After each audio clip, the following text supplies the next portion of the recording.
नमस्कार, good evening student. आदर्श की online क्लासों में आप सभी का पुनः हार्दिक अभिनंदन। बीए पार्ट इंटीग्रेटेड के आज हम नए टॉपिक को लेकर आए हैं, वायुदाब का वितरण। देखो, कल हमने बात कर ली थी बेटा पेटियों की। वायुदाब की जितनी भी जो पेटियां हैं उन पेटियों की अपनी कल बात हो गई थी। आई थिंक आप लोगों ने देख भी लिया होगा। टोटल जो 7 पेटियां थी, 4 की डिटेल हमने ढंग से अध्ययन की थी। वही पेटियां बीच की एक भूमध्य रेखा, 3 ऊपर और 3 नीचे की पेटियां, यानी साउथ और नॉर्थ की पेटियों की बात अपनी हो चुकी थी। आज जो हम टॉपिक लेकर आए हैं वो टॉपिक है बेटा वायुदाब का वितरण। देखो, सबसे पहले आपको मैं 1-2 चीजें बता देता हूँ। एक तो आप वीडियो को शुरू से लेकर अंत तक जरूर देखिए ताकि वो कॉन्सेप्ट आप सभी का कंप्लीट हो सके और आपको किसी प्रकार की कोई प्रॉब्लम फेस नहीं करनी पड़े। समझ रहे हो चीज को? दूसरा, मैं एक चीज स्पेशली नोट कर रहा हूँ कि आप वीडियो को देख तो लेते हो लेकिन उसको लाइक शेयर नहीं करते हो, तो आप वीडियो को लाइक शेयर के साथ में कर दिया करो। आपके जितने भी जो फेसबुक, ट्विटर या फिर व्हाट्सएप, इन सभी के अंदर जितने जो ग्रुप है उन ग्रुप के अंदर ये सारी चीजें डाल दिया करो, शेयर कर दिया करो ताकि हर बच्चे तक वो वीडियो पहुंच सके। क्लियर? तो आज जो बात कर रहे हैं बेटा वो बात कर रहे हैं वायुदाब के वितरण की। कि हमारे क्लास में कुछ ये बोल रहे हैं सर हमारे पास वीडियो नहीं है, तो उस चीज का सोल्यूशन है आप उनके ग्रुप के अंदर वो डाल दोगे ताकि उनके पास वो वीडियो चला जाएगा। जितना मैं ग्रुप के अंदर तो डाल देता हूँ, लेकिन ये कि आप लोग उस चैनल को सब्सक्राइब नहीं करते हो और पास में जो बेल आइकन है वो नहीं दबाते हो। वो अगर दबा देते हो तो आपको वीडियो आती है, वो नोटिफिकेशन आराम से मिल जाता है। तो आज जो पहला काम है वो यही करना है, वीडियो को लाइक और वीडियो को शेयर करोगे और चैनल को सब्सक्राइब पहले करोगे और पास में जो बेल आइकन घंटी का निशान है उस घंटी के निशान पे क्लिक करोगे, उसमें वो लिखा उसके ऊपर सेलेक्ट कर दोगे ताकि वो कोई वीडियो आता है आपके कॉलेज के माध्यम से तो वीडियो आपके पास तुरंत पहुंच जाएगा। क्लियर?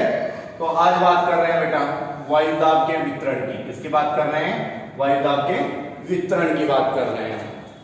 वायुदाब के जो वितरण है वो समदाब रेखाओं के द्वारा दर्शाया जाता है। कौन सी रेखाएं? समदाब रेखाएं, समान दाब मिलाने वाली रेखाएं समदाब रेखाओं के द्वारा किया जाता है। तो लिखिए सबसे पहले वायुदाब को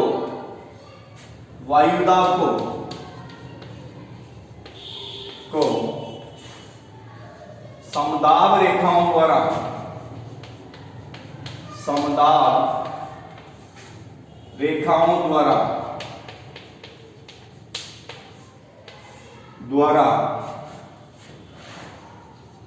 दर्शाया जाता है।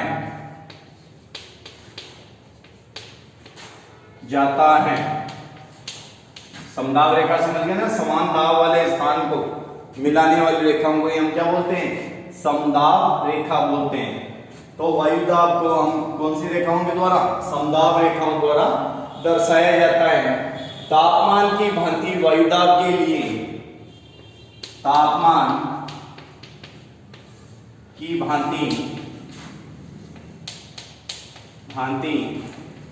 वायुदाब के लिए तापमान की भांति वायुदाब के लिए भी वर्ष के 2 महीने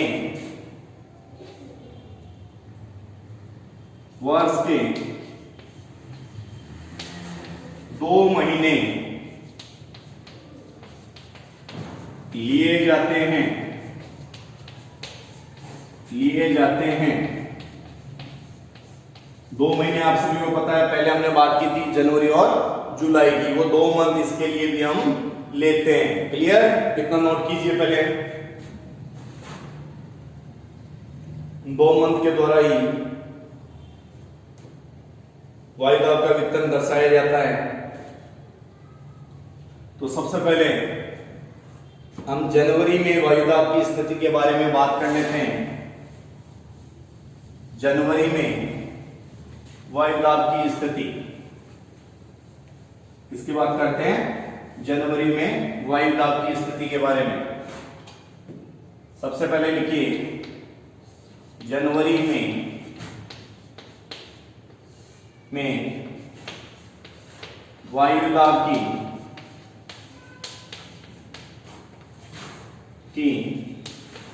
स्थिति जनवरी में वायुदाब की स्थिति, हेडिंग डाल लीजिए आप लोग, जनवरी में वायुदाब की स्थिति लिखिए। इस समय सूर्य दक्षिणी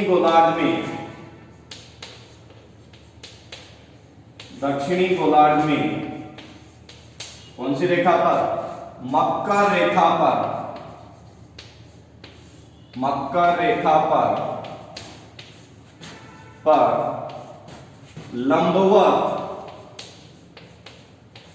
लंबवत चमकता है। कौन सी रेखा पर चमकता है? मकर रेखा के ऊपर लंबवत चमकता है। इस कारण वहां तापमान अधिक,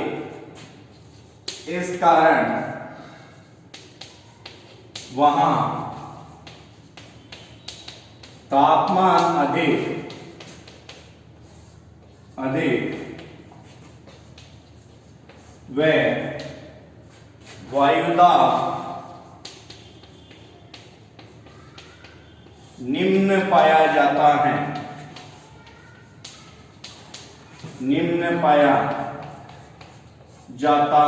तापमान तो अधिक हो जाता है, वायुदाब निम्न होता है। क्यों? आप सभी को पता है कैसा रिलेशन है, अपोजिट रिलेशन पाया जाता है। वायुभार लिख लीजिए सर, बात एक ही, वायुभार निम्न पाया जाता है या कम पाया जाता है। निम्न वायुदाब के क्षेत्र, निम्न वायुदाब के क्षेत्र, निम्न वायुदाब के क्षेत्र दक्षिण अमेरिका दक्षिण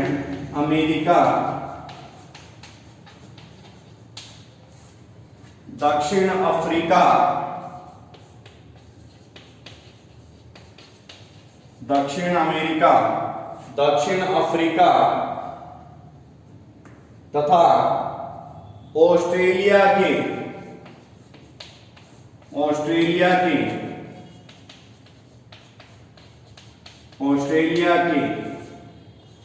आंतरिक भागों में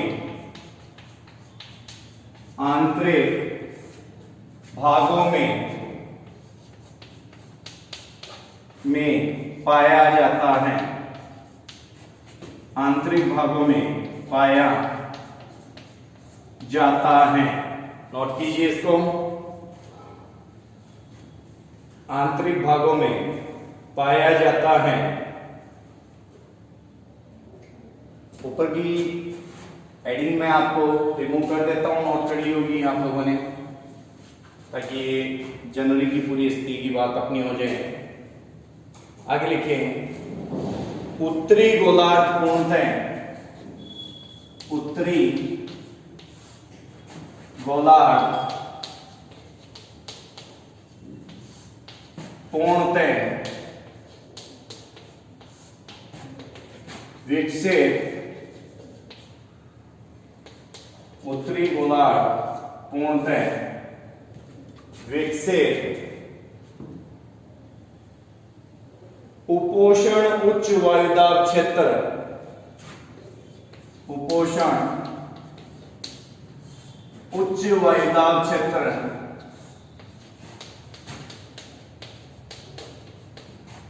उच्च वायुदाब क्षेत्र, उपोषण उच्च वायुदाब क्षेत्र महाद्वीप पर पाए जाते हैं। महाद्वीप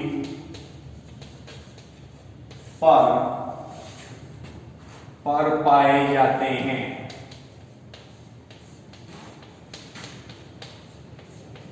महाद्वीप पर पाए जाते हैं। सबसे पहले नोट कीजिए, उसके बाद मैं बता देता हूं, समझा देता हूं इस चीज को। सबसे पहले आप नोट कर लीजिए,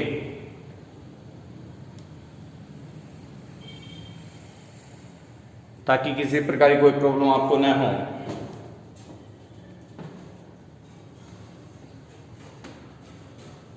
साथ साथ नोट्स बनते रहना चाहिए। अगर नोट्स नहीं बनेंगे तो आप लोगों को प्रॉब्लम आ सकती है बच्चों। इसलिए सबसे पहले आप लोग नोट्स बनाएंगे, नोट्स बनाकर ही उस चीज को ढंग से आप पढ़ पाते हो। तो बात कर रहे हैं बच्चों जनवरी की, कि जनवरी माह में वायुदाब की स्थिति कैसी रहती है। जनवरी माह में आप सभी को पता है, जनवरी माह में सूरज है वो कहाँ रहता है, दक्षिणी गोलार्ध में रहता है। और दक्षिणी गोलार्ध में कहाँ चमकता है, मकर रेखा के ऊपर चमकता है। कहाँ चमकता है, मकर रेखा। वही चीज हमने बात की है कि इस समय, कब की बात, जनवरी, इस समय सूर्य दक्षिणी गोलार्ध में मकर रेखा पर लंबवत चमकता है, यानी सीधा चमकता है।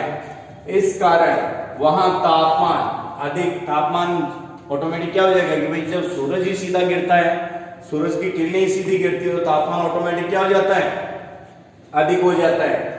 इस कारण वहां तापमान अधिक व वायुदाब निम्न पाया जाता है। आप सभी को ये चीज मैं बार बार बताता हूं, तापमान और वायुदाब का व्युत्क्रमानुपाती संबंध होता है, यानी अपोजिट होते हैं। कि कहीं पर तापमान ज्यादा होगा तो वहां ऑटोमेटिक वायुदाब क्या हो जाएगा, कम हो जाएगा, और कहीं पर तापमान कम होगा तो वहां वायुदाब बढ़ जाएगा। ये अपोजिट रिलेशन है इन दोनों के बीच में, ये चीज आपको याद रहनी जरूरी है। इस कारण वहां तापमान अधिक व वायुदाब निम्न पाया जाता है। कि सूरज की किरणें गिरेगी, तापमान तो क्या हो जाएगा, बढ़ जाएगा, और तापमान जहां पर बढ़ जाएगा वहां वायुदाब क्या हो जाएगा, कम हो जाएगा। वायुदाब निम्न पाया जाता है। निम्न वायुदाब के क्षेत्र कहां कहां बनते हैं, दक्षिण अमेरिका, दक्षिण अफ्रीका तथा ऑस्ट्रेलिया के आंतरिक भागों के अंदर पाए जाते हैं। उत्तरी गोलार्ध पूर्णतः विकसित उपोष्ण उच्च वायुदाब क्षेत्र महाद्वीप पर पाए जाते हैं। इसी के साथ ये जनवरी में वायुदाब की स्थिति अपनी कंप्लीट होती है। नोट कर लीजिए इसको आराम से। फिर बात करते हैं जुलाई में वायुदाब की स्थिति। साथ साथ नोट करते रहिए बच्चों, ताकि किसी प्रकार की कोई दिक्कत आपको न हो। समझ रहे हो चीजों को?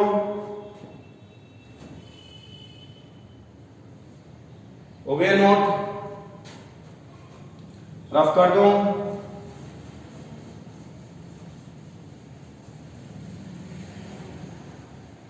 तो वीडियो को साथ साथ शेयर करते रहना बच्चों।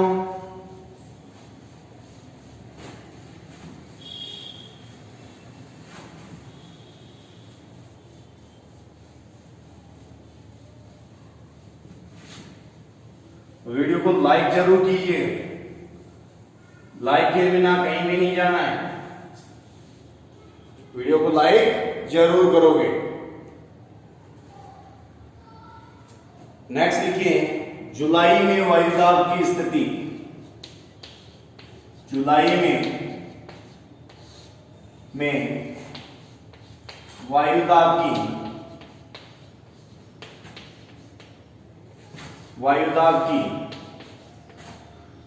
स्थिति।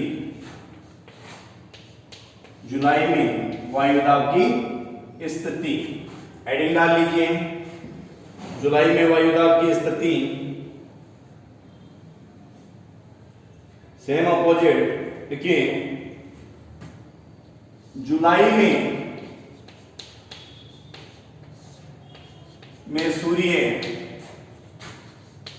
सूर्य कर्क रेखा पर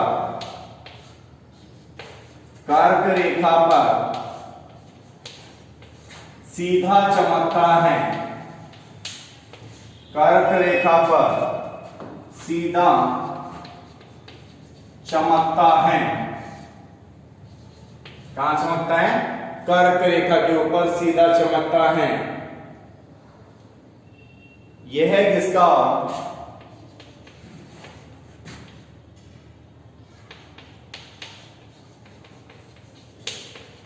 यह किसका एशिया में, यह किसका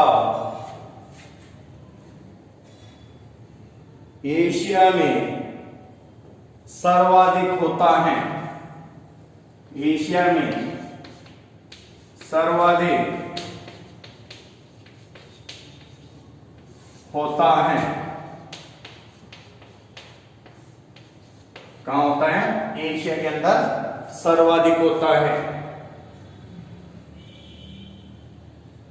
उत्तरी गोलार्ध में, उत्तरी गोलार्ध में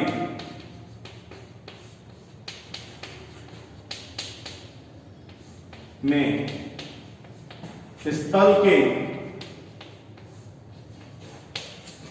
अधिक, उत्तरी गोलार्ध में स्थल के अधिक गर्म हो जाने के कारण, गर्म हो जाने के कारण, उत्तरी गोलार्ध में स्थल के गर्म हो जाने के कारण वहां निम्न वायुदाब का क्षेत्र, वहां निम्न वायुदाब का क्षेत्र, वायुदाब का क्षेत्र बन जाता है, वहां निम्न वायुदाब का क्षेत्र बन जाता है, यह विकसित होता है तथा दक्षिणी गोलार्ध में, तथा दक्षिणी गोलार्ध में, दक्षिणी गोलार्ध में उच्च वायुदाब, दक्षिणी गोलार्ध में उच्च वायुदाब की, उच्च वायुदाब की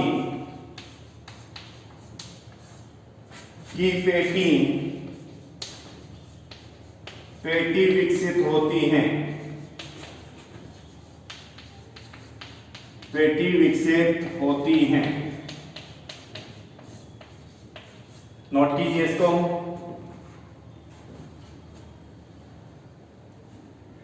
नोट कर लीजिए बच्चों, फिर इसको समझा देते हैं आपको।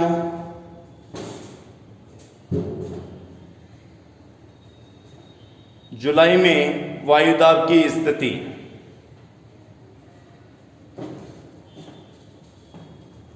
देखो बात हम कर रहे हैं जुलाई में वायुदाब की स्थिति की।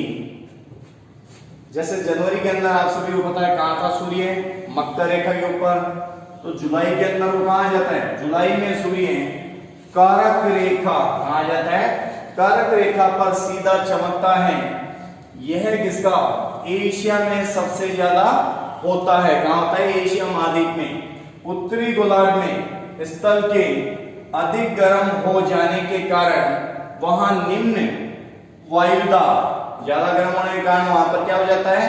निम्न वायुदाब का क्षेत्र बन जाता है तथा दक्षिणी गोलार्ध में उच्च वायुदाब की पेटी विकसित हो जाती है।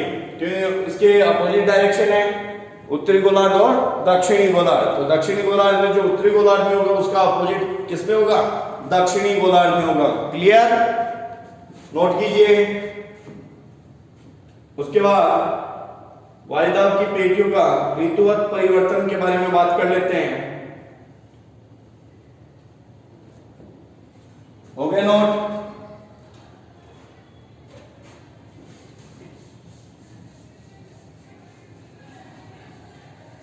साथ साथ नोट्स बनाते रहिए बच्चों।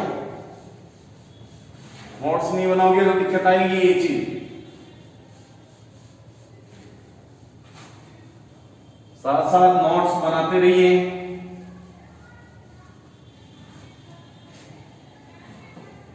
आगे फिर बात कर रहे हैं वायुदाब की पेटियों का। वायुदाब की पेटियों का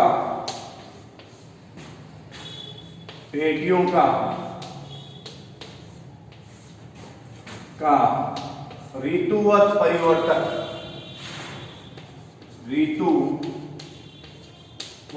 परिवर्तन।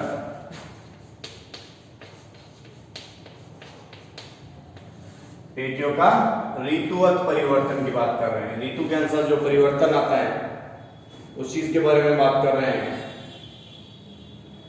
तो हेडिंग डाल लीजिए। देखिए, वायुदाब की पेटियों का, वायुदाब की पेटियों का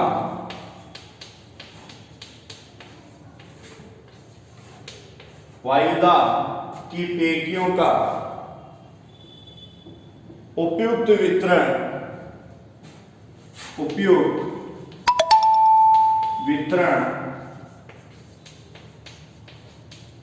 सदैव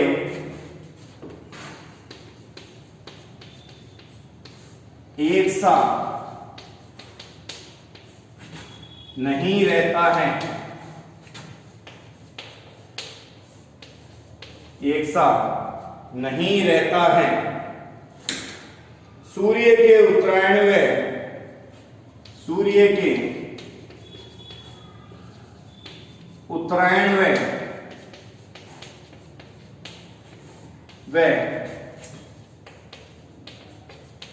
दक्षिणायन स्थिति, सूर्य के उत्तरायण व दक्षिणायन स्थितियां स्थल एवं जल के स्वभाव में, स्थल एवं जल के स्वभाव में, स्थल व जल के स्वभाव में अंतर आदि कारकों के कारण, अंतर आदि कारकों के कारण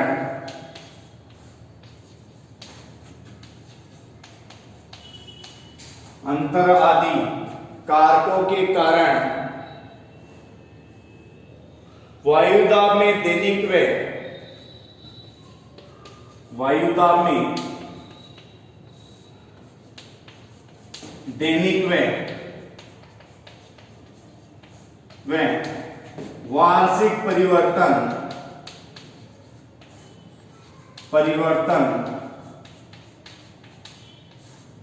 होते रहते हैं,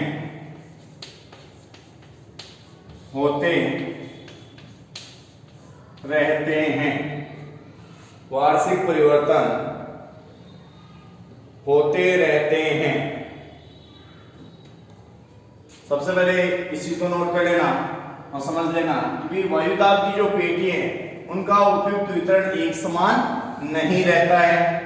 सूर्य के उत्तरायण यानी उत्तर की तरफ और दक्षिणायन स्थिति, स्थल एवं जल के स्वभाव में अंतर आदि कारकों के कारण वायुदाब में दैनिक यानी दिन का और वार्षिक यानी साल का वार्षिक परिवर्तन होते रहते हैं। नोट कर लिया इतना। आगे बात करें, नोट करते रहना बच्चों।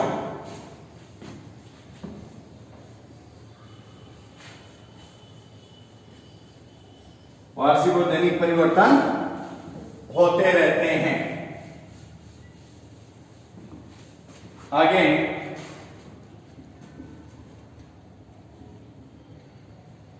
गर्मियों में जब सूर्य गर्मियों में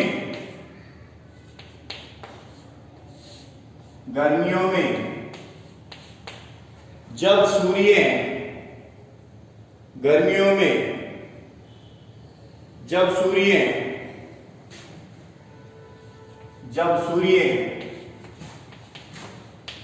उत्तरी गोलार्ध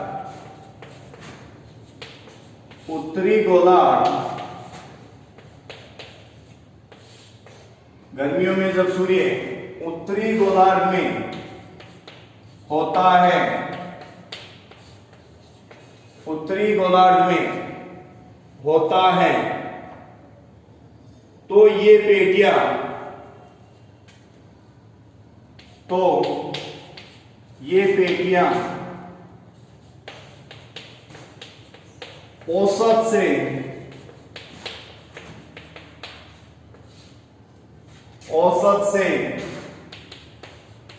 5 डिग्री औसत से या औसत स्थिति से 5 डिग्री दक्षिण की ओर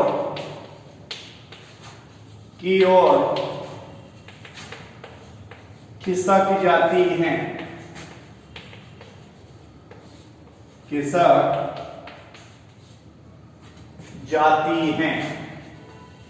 दक्षिण की ओर खिसक जाती हैं।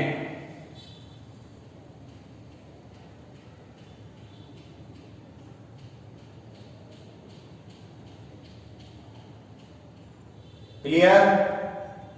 क्योंकि गर्मियों में जब सूर्य उत्तरी गोलार्ध में होती है तो ये औसत स्थिति 5 डिग्री, एक मिनट यहां पर लिखिए बेटा, 5 डिग्री उत्तर की ओर, यहां लिखिए 5 डिग्री उत्तर की ओर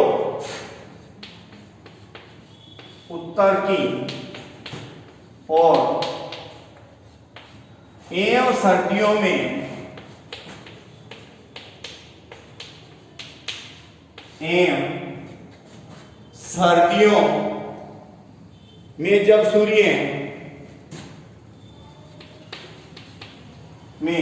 जब सूर्य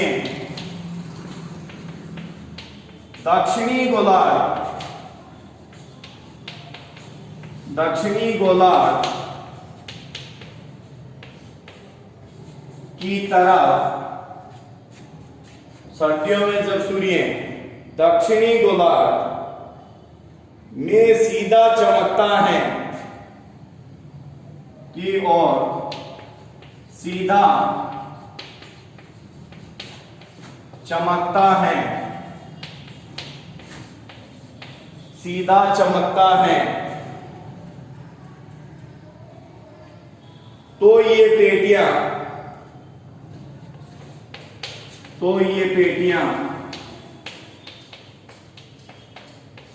औसत से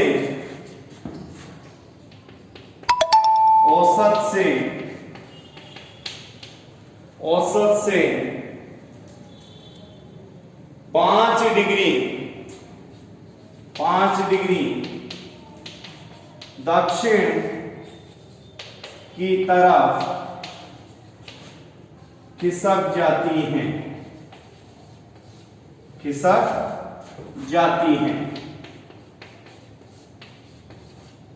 दक्षिण की तरफ खिसक जाती हैं। इसकी आदर्श स्थिति इसकी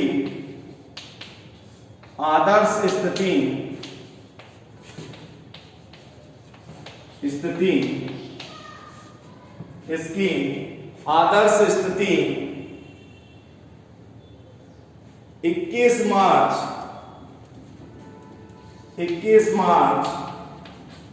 व 23 सितंबर को होती हैं। 23 सितंबर को होती हैं। आदर्श स्थिति कब होती है? 21 मार्च में 23 सितंबर को होती हैं। जब सूर्य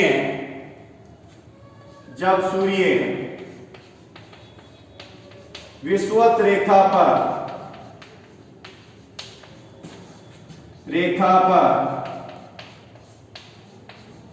सीधा चमकता है।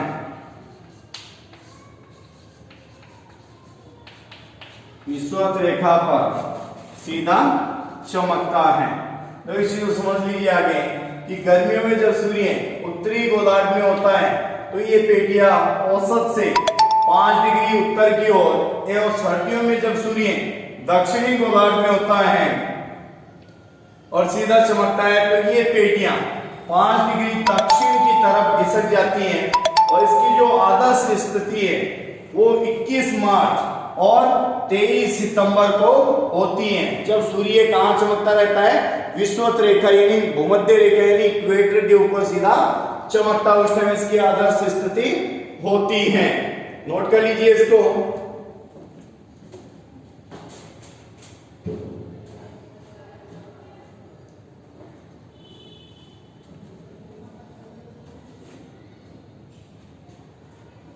हो गया नोट? तो यहां पर अपने इस टॉपिक की बात अपनी कंप्लीट होती है। आगे के वीडियो में आगे के और टॉपिकों की हम बात करेंगे। तो इसी के साथ धन्यवाद। दोबारा मिलेंगे नए टॉपिक के साथ में, नई एनर्जी के साथ में। तो आप लोग इसी अकॉर्डिंग जुड़े रहिए और वीडियो को लाइक शेयर सब्सक्राइब जरूर कीजिए। इसी के साथ धन्यवाद।